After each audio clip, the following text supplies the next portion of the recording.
আর একটা short video দিচ্ছি, স্যারকে প্রণাম করে শুরু করছি।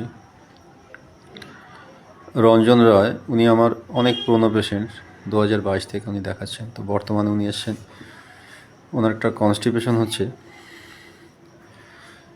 সমস্যা হলো ওনার রাত্রে খুব নাক ডাকেন, স্নোরিংটা আছে। উনি গ্রিলের কাজ করেন, ফলে সবসময় একটা ঝালাই করেন, একটা গ্যাস উনি ইনহেল করেন সবসময়, স্লিপলেসনেস আছে।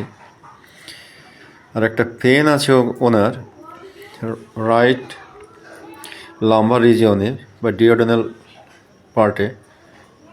সংক্ষেপে আমি ওনাকে পপি 30 দিয়ে শুরু করছি, মানে আপাতত দিচ্ছি আর কি, তারপরে দেখা যাবে। আশা করি উনি ভালো থাকবেন। Thank you Ranjan the.